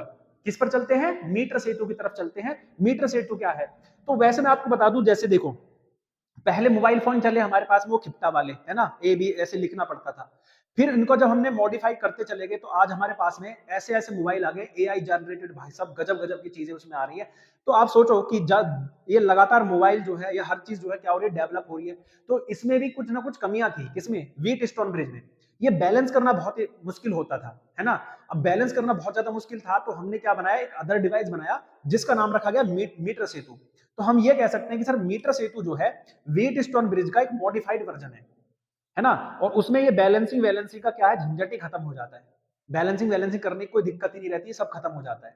तो मीटर सेतु व्हीट स्टोन सेतु का सुधरा हुआ रूप है, जो काम वही करता है जो व्हीट स्टोन सेतु करता है, यानी अज्ञात प्रतिरोध को ज्ञात करने का काम करता है। ठीक है, लेकिन बना कैसे होता है, काम कैसे कर रहा है, ये हम अभी कराने वाले हैं आप लोगों को। पर आपको ये समझ में आ गया कि मीटर सेतु है क्या, तो परिभाषा वही लिखनी है, ऐसे ही लिखना है कि मीटर सेतु व्हीट स्टोन सेतु का सुधरा हुआ रूप है, जिसके द्वारा हम अज्ञात प्रतिरोध को ज्ञात ही करते हैं। ठीक है, किस पर आधारित होता है सर जी, व्हीट स्टोन सेतु के सिद्धांत पर आधारित होता है। ठीक है, अब रचना और कार्यविधि हम लोग आपको अभी बता रहे हैं, तो फटाफट से हेडिंग डाल लो, मीटर सेतु।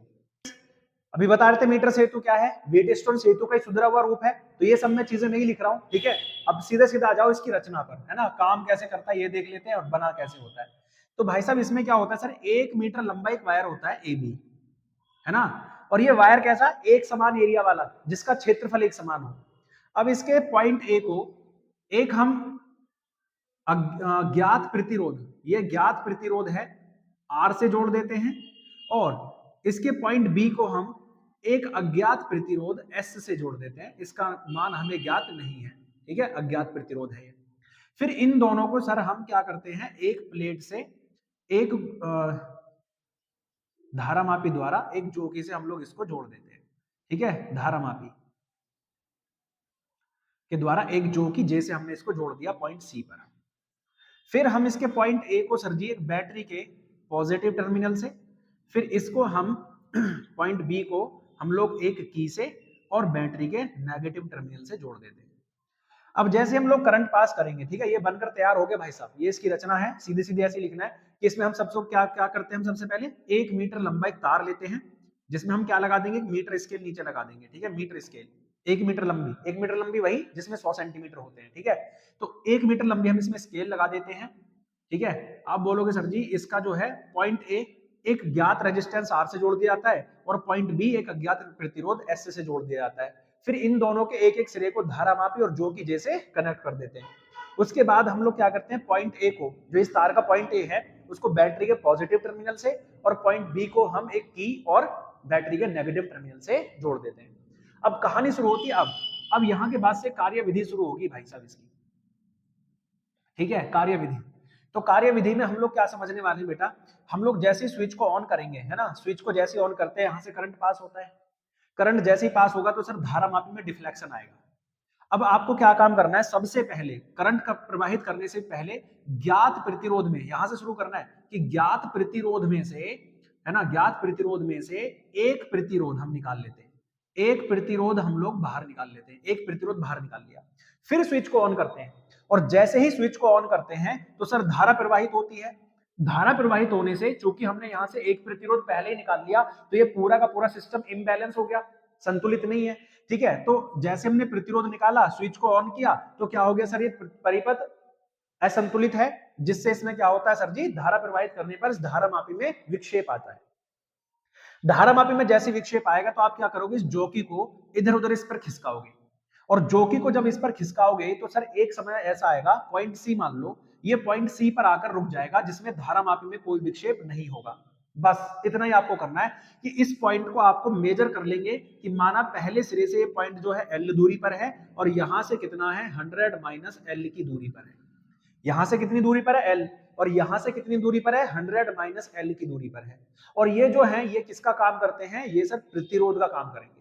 तब व्हीटस्टोन सेतु की, व्हीटस्टोन सेतु P अपॉन Q बराबर था R अपॉन S, है ना, R अपॉन में S, तो P अपॉन Q, देखो P अपॉन Q हमें पता नहीं है, R अपॉन S हमें पहले से ही पता है, R और S, ठीक है, S हमें निकालना है, R हमने पहले निकाल चुके हैं। तो P जो है सर जी प्रतिरोध, देखो यहां से आपने पढ़ा होगा R equals to rho L upon A होता है, तो भाई P की जगह हो गया रो L अपॉन A और Q की जगह क्या हो गया, रो 100 माइनस L अपॉन में A, क्योंकि भाई इसकी दूरी अलग है ना। तो आप बोलोगे sir L upon, sorry, area से एरिया और रो से रो कैंसिल हो गया, तो यहां बचा लेंथ अपॉन में 100 माइनस L बराबर में R अपॉन में S। ये आप रख लोगे यहां से भाई साहब, तो यहां से भी आप लोग S का मान ज्ञात करोगे अगर आपको ये दूरियां ज्ञात हो तो, ठीक है। अगर ये दूरी ज्ञात है तो इसे 100 में से माइनस कर लो, मान के चलो ये दूरी 20 है, ये जो प्रतिरोध है 2 ओम का प्रतिरोध हमने यहां से निकाला था, ये दूरी 20 है, तो ये दूरी 80 होगी, R हमें पहले से पता है 2 है, तो S कितना हो गया भाई साहब, काट लो इसको, क्रॉस मल्टीप्लाई करोगे तो S इक्वल्स टू 8 ओम आ जाएगा। इस तरह से हम लोग क्या कर सकते हैं, अज्ञात प्रतिरोध को ज्ञात कर सकते हैं। ऐसी दूरियां आपको वहां पर दी होंगी, आप फटाफट से आंसर रख लोगे, काम खत्म। तो बोलो फटाफट से, मजा आया चैप्टर में, कोई दिक्कत, कोई समस्या है ना, सारी चीजें समझ में आ रही है कि नहीं, ठीक है। चलो उसके बाद अब क्या बच रहा है, सेलों का कॉम्बिनेशन, एक और चीज बच रही है जिसमें हम श्रेणी क्रम, समांतर क्रम और मिश्रित क्रम पढ़ने वाले हैं, ठीक है। तो चलो इन्हें भी खत्म करते हैं, सेलों का संयोग, ठीक। चलो जैसा कि देखो हम लोगों ने ये सेलों का हम लोग संयोग पढ़ रहे हैं और इसमें भी हम सबसे पहले पढ़ रहे हैं श्रेणी क्रम। तो श्रेणी क्रम में एक बात आपको ध्यान रखनी है कि भाई श्रेणी क्रम में धारा का मान तो समान होता है, ठीक है, लेकिन विभव सभी का अलग अलग होता है। तो अब ध्यान से सुनो कि यहाँ पर जो है, देखो यहाँ पर मैंने अलग अलग सेल जोड़े, पहला सेल, दूसरा सेल, तीसरा और डैश डैश डैश, ऐसे ही n सेल हमने जोड़ दिए। कितने सेल जोड़ दिए हम लोगों ने, n सेल, और इन पूरे सेलों का हमने एक बाहर प्रतिरोध R से कनेक्शन कर दिया और एक की K से हमने इसको जोड़ दिया। तो आप बोलोगे सर श्रेणी क्रम में कि श्रेणी क्रम में धारा कितनी जा रही है, धारा का मान कितना समान रहता है, समान आई बना रहता है, आई बना रहता है, सब में धारा का मान समान रहता है। तो जो विभव है ना, जो विभव हो गया इसका, जो विभव बोले तो क्या होगा, विद्युत वाहक बल।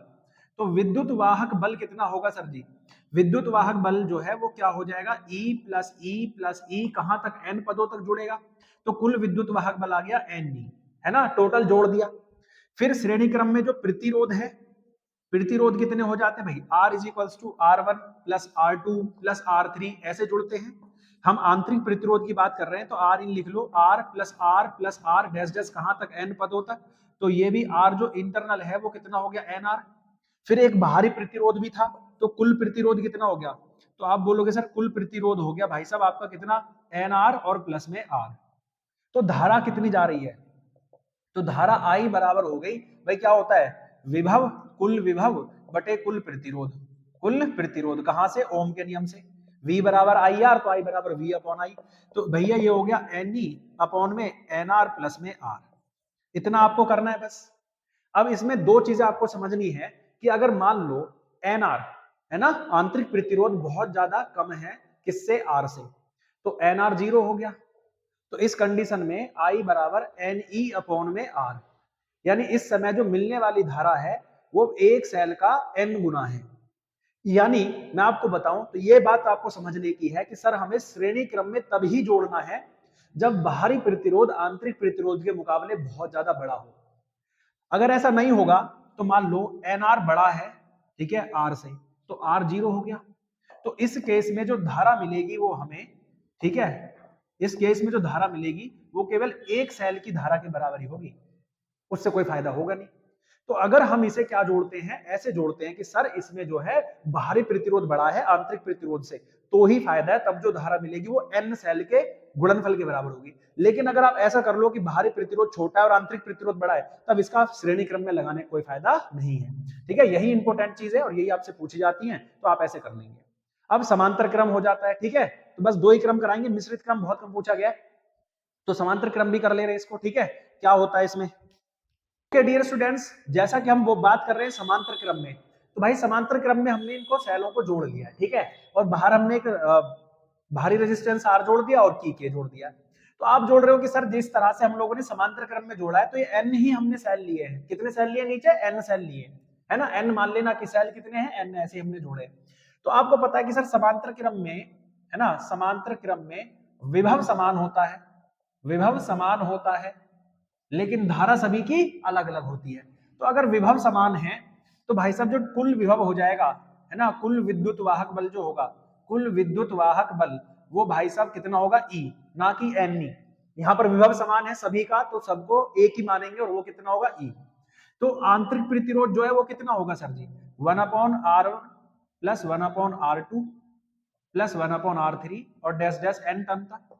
तो R इन जब हम लेंगे सर 1/R 1/R 1/R कहां तक, n टर्म तक, तो R इन हो गया सर जी n अपॉन में R, ठीक है, n अपॉन में R हो गया, ये इसका टोटल आंतरिक प्रतिरोध हो गया।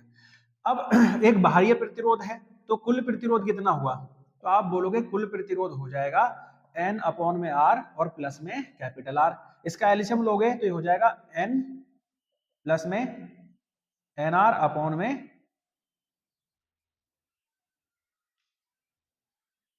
सॉरी एक चीज तो करना भूल गए यार, हम वही तो कहें, ये 1/R आएगा ना, 1/R, तो R इन कितना हो जाएगा, है ना, ये हो जाएगा R अपॉन में n। मैं यही देख रहा था कहां गड़बड़ कर दिए। तो कुल प्रतिरोध आप बोलोगे सर कुल प्रतिरोध हो जाएगा R अपॉन में n प्लस में R, एलसीएम लोगे तो R प्लस NR अपॉन में n, ठीक है, इतना हो गया।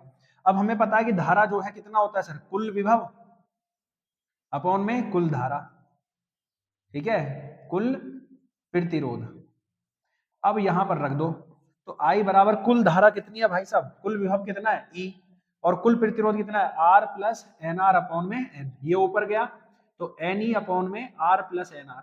तो आप मुझे बताओ कब फायदा है, अगर R बहुत बहुत छोटा है स्मॉल r से, तो R 0, तो इस समय जो करंट आएगा NE R 0 हो गया। तो कब फायदा है, जब आंतरिक प्रतिरोध बड़ा हो, और बाहरी प्रतिरोध क्या हो, छोटा हो, तब फायदा है, अन्यथा कोई फायदा नहीं है। ठीक है, तो बस भैया यहीं पर वीडियो आपकी पूर्ण विराम लेती है। कोई दिक्कत रही हो, कोई बात, कोई चीज ऐसी समझ में ना आई हो तो फटाफट से कमेंट करके बताना। और अगर वीडियो में मजा आया हो, सारी चीजें समझ में आई हो, तो फटाफट से वीडियो को लाइक करो, चैनल को सब्सक्राइब करो और अपने दोस्तों को फैला दो सभी को। ठीक है, मिलेंगे अगली वीडियो।